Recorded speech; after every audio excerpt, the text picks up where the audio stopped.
Right, thank you. What I hope to try and do in 15 minutes is try and change at least one aspect of your perception of the Iron Age, which is no pressure. Arguably the first person to try and categorise and phase and describe British prehistory was Geoffrey of Monmouth, writing in the early 1130s AD. And he put it down in the Historia Regum Britanniae, the history of the kings of Britain. Now, we don't know really very much about Geoffrey. There's some dispute whether his name was really Geoffrey and whether or not he actually came from Monmouth. We know even less about his sources because he claims that he was merely translating an old book that was given to him that was written in the British tongue. Now, that's about as unspecific as you can get. So we don't really know anything about these sources at all, but they've had a huge impact on art, on culture, on literature. So for characters like King Lear, Cymbeline, Old King Cole and so on, they received their first outing in literature thanks to Geoffrey of Monmouth. And of course, it's also thanks to him that we get our first understanding of King Arthur, because Geoffrey of Monmouth describes his life in some detail from the moment of his conception right the way through to his sort of mortal wounding at the Battle of Camlan. I won't go into King Arthur today, sadly. However, I suppose there's been a negative criticism surrounding Geoffrey, which began within about 7 decades of the first sort of appearance of the Historia Regum Britanniae. This is William of Newburgh, who said in quite a damning review, "It is quite clear that everything this man wrote was made up, partly by himself, partly by others, either from an inordinate love of lying or for the sake of pleasing the Britons." Which is about as bad a review. I've had some bad reviews. That's fairly damning. Peer review system. Indeed. And that's the sort of that view has accelerated to the present day. I don't think you'll find any serious, certainly archaeological or historical scholar who will look at Geoffrey of Monmouth and take any of it as being even vaguely factual. So we get, this is from 1982, Geoffrey Ash, "Monmouth is an entertaining and memorable companion so long as one never believes anything he says." And you can see that when, I suppose, at face value, when you first look at what Geoffrey of Monmouth is saying in the Historia Regum Britanniae, we have a list of kings and queens, a list of monarchs who are descended from the Trojans. So there's this great sort of Trojan diaspora, is a migration from the sack of Troy. Of course, we know Aeneas landing in Italy and founding the Roman race. What Geoffrey of Monmouth is saying is there is a series of descendants from Aeneas who then go forward to find the real promised land, which is Britain. So we get a list of kings starting with Brutus the First, Brutus, Locrinus, Gwendolyn, Madden, Mempricius, Ebraucus, Brutus II, and so on. That's just a few of them. For most, we just get a series of years reigned, a very brief description. Some we get rather expanded detail, like Lear obviously gets a huge amount of page coverage, as does the first Brutus, but really not an awful lot of detail. But there we have Brutus arriving at Britain with a series of ships. Britain, of course, populated by a land of mythical giants. But of course, when we actually look at this, I mean, a lot of people treat this particular story as completely fantastical, a piece of Anglo-Norman or sort of Brito-Norman propaganda, a obscene bit of sort of nationalism, trying to promote the Britons as having this great bloodline going back to the Trojan race. But it doesn't begin with Geoffrey of Monmouth. What most people miss is that way back into the 4th century AD, we have a historian like Ammianus Marcellinus, who is saying, with regard to tribes in Gaul and Germany, some maintain after the destruction of Troy, a few Trojans fleeing from the Greeks, who were then scattered over the whole world, occupied these districts, which at that time had no inhabitants at all. Back to the 1st century AD, Lucan, when talking about the Arvenii, also regards to the Aedui, they dared to invent they were brothers to Latium from the blood of the Trojan people. Even Caesar himself talks about the Aedui as being blood brothers. So there is this sense, going right there back to the 1st century BC, that some tribes in Gaul, in Germany, and arguably in Britain too, wanted to be so Roman, they were linking themselves right back to the Roman creation myth of Aeneas and the Trojans. So it could be, and this is what really started our project off, was to think, well, maybe there are elements of truth within Geoffrey of Monmouth, and we shouldn't necessarily just reject it out of hand. And if you're going to, I won't go through all the detail, but if we're going to pick a particular historical event where we can compare things as they happen, where there is I won't say objective, but there is another account which we can relate to what's going on inside Geoffrey of Monmouth's text. A best starting point is Julius Caesar, because arguably these are the first sort of major historical events in Britain. 55 and 54 BC, Caesar invades Britain. In the campaign of 54 BC, and Caesar, of course, is ridiculously vague on geographical detail. He only really describes the River Thames in any detail. He's very vague about places and hill forts and oppida and so on. But we can construct a campaign like this. The Romans coming across, landing somewhere in Kent, moving across eventually over the Thames and attacking a native British centre just to the north of St Albans. And Caesar in 54 BC, I won't go through all the detail of it, but he describes a specific battle 12 miles from the shore whereby the Britons suddenly swooped down from all sides, pressing their attack right up to the standards of the legions. The legionaries drove them off with a strong counter-attack and a great many were killed.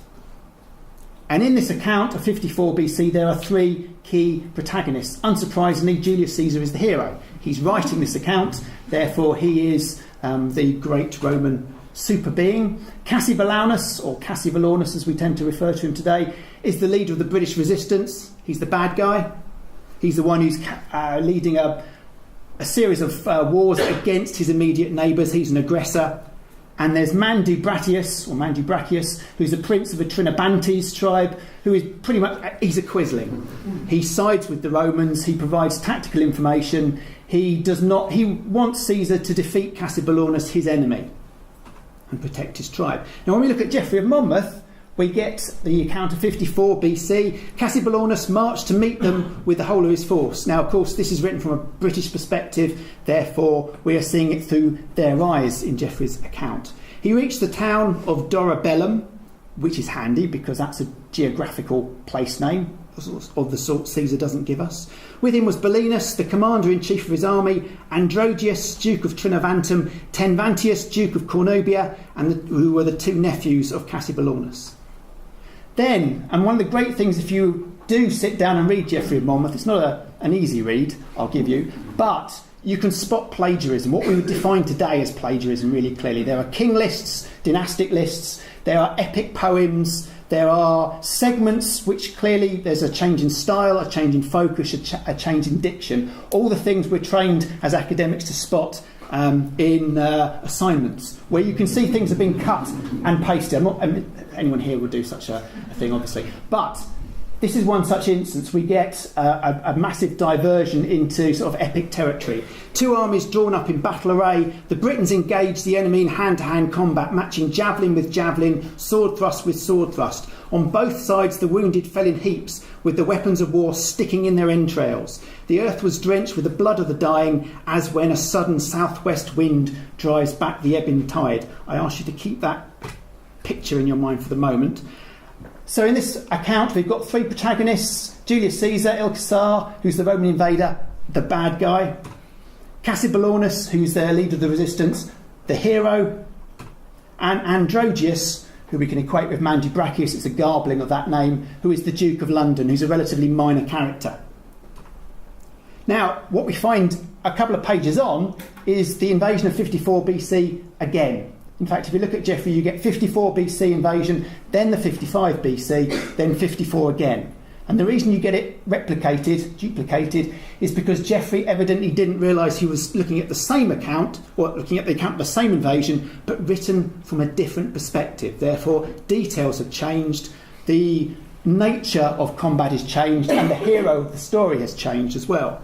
So this second account of 54 BC, Cassivellaunus was beginning to besiege Trinovantum, which Geoffrey equates with London, so Troia Nova, New Troy, London, and was already sacking the villas on the outskirts of the city. When he heard of the arrival of Caesar, of Ilkesar, he abandoned the siege and hurried to meet the emperor as he marched to a valley near Durabernia. It was Dorabellum last time, it's Durabernia here, it's both garbling of the same place. He saw there the Roman army busy pitching its camp and putting up its tents. Now, critically, in this version, Androgeus, the Duke of London, is on the Roman side. He himself lay hid with 5,000 armed men in a certain forest glade which they had chosen, ready to run to Caesar's help and to make a sudden unexpected charge against Cassibellaunus and his companies. So here we've got not just providing tactical information, but serious military assistance, aiding Caesar, aiding the Romans against another Britain. Then we get divergence into another epic poem. When the two sides came together in this way, they immediately started hurling death-dealing weapons at each other, exchanging equally mortal blows with their swords. The companies of men charged each other, much blood was shed. On both sides the wounded fell to the ground, just as autumn leaves drop from the trees. Three protagonists. Caesar is the great warrior. He's not a bad guy in this. He's a great warrior. Cassibellaunus is a tyrant, a bad guy. He's attacking British settlements before Caesar arrives. And Androgeus, the Duke of London, is a hero. So in these three versions, version 1 written by Caesar, battle 12 miles from the coast, Caesar's victorious. The second version with Geoffrey, the Battle of Durabellum, Cassibellaunus is victorious, hurling Caesar back into the sea. Version 3, Battle of Durabernia, Caesar is victorious, but only with Androgeus' help. Version 1 is Caesar's perspective, version 2 is Cassibellaunus's, version 3 is Mandubracius.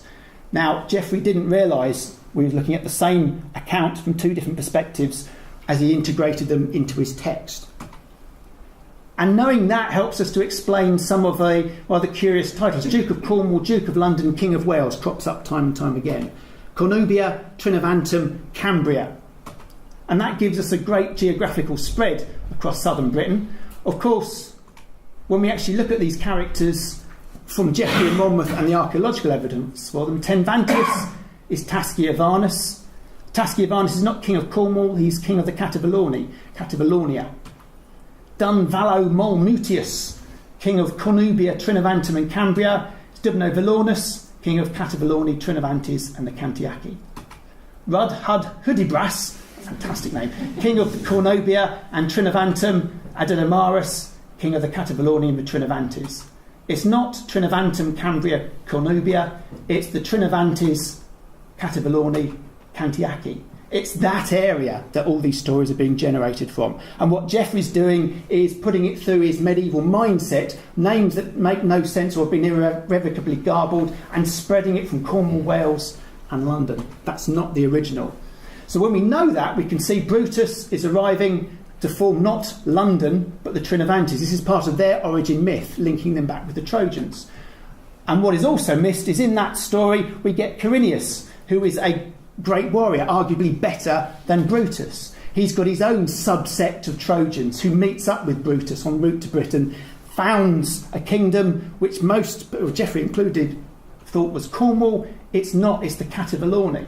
So you've got two tribes, two foundation myths, both linking directly to Rome, both saying that these are descended from the same blood heritage as the Roman people, the Trojans. The Historia, therefore, there's one example I've given you, but there are many others, is not a story set down in chronological order. It comprises multiple related and unrelated tales, most of which date back to the 1st century BC. What Geoffrey of Monmouth's done has wove these all together to form a single grand narrative, appreciating we've got the Trojans, that's a big problem because they arrived quite early on, and to match from Brutus up to the arrival of Caesar, he's taken all these 1st century monarchs and spread them through, sometimes repeating them time and time again, but essentially it's the Kent, Hertfordshire, Essex area. If you want more of that, you can either buy me a drink later, or you can buy that. That's the first book coming out from the project in March. Suffice just to point out, spoiler alert, there is no King Arthur. He does not exist. He's a composite character drawn from lots of 1st century BC individuals. And I'll just finish on this. Trinovantum, when we do get a reference to the town, of course, it's not London, it's not New Troy, it's Colchester, Camulodunum.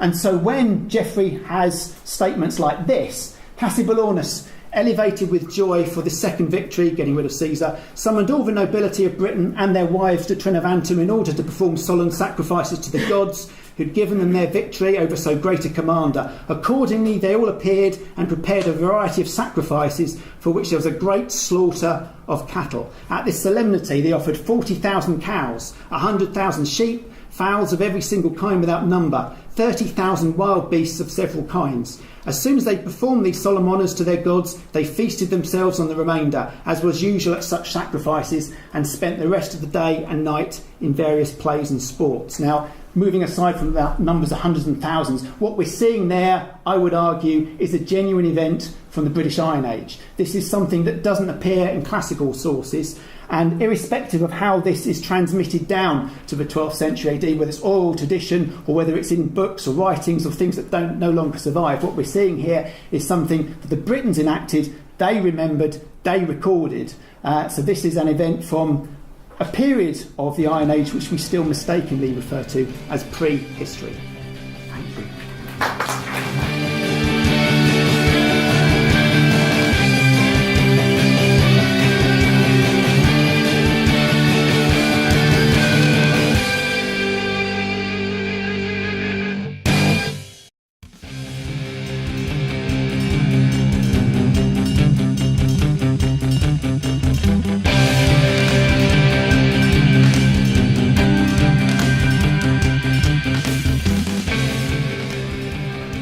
Right, thank you. What I hope to try and do in 15 minutes is try and change at least one aspect of your perception of the Iron Age, which is no pressure. Arguably the first person to try and categorise, and for the sake of pleasing the Britons, which is about as bad a review. I've had some bad reviews. That's fairly damning. Peer review system. Indeed. And that's the sort of that view has accelerated to the present day. I don't think you'll find any serious, certainly archaeological or historical scholar who will look at Geoffrey of Monmouth and take any of it as being even vaguely factual. So we get, this is from 1982, Geoffrey Ash, Monmouth is an entertaining and memorable companion so long as one never believes anything he says. And you can see that when wounding at the Battle of Camlan. I won't go into King Arthur today, sadly. However, I suppose there's been a negative criticism surrounding Geoffrey, which began within about 7 decades of the first sort of appearance of the Historia Regum Britanniae. This is William of Newburgh, who said in quite a damning review, it is quite clear that everything this man wrote was made up, partly by himself, partly by others, either from an inordinate love of lying or specific as you can get. So we don't really know anything about these sources at all, but they've had a huge impact on art, on culture, on literature. So for characters like King Lear, Cymbeline, Old King Cole and so on, they received their first outing in literature thanks to Geoffrey of Monmouth. And of course it's also thanks to him that we get our first understanding of King Arthur, because Geoffrey of Monmouth describes his life in some detail from the moment of his conception right the way through to his sort of mortal phase, and described British prehistory was Geoffrey of Monmouth, writing in the early 1130s AD. And he put it down in the Historia Regum Britanniae, the history of the kings of Britain. Now, we don't know really very much about Geoffrey. There's some dispute whether his name was really Geoffrey and whether or not he actually came from Monmouth. We know even less about his sources, because he claims that he was merely translating an old book that was given to him that was written in the British tongue. Now, that's about as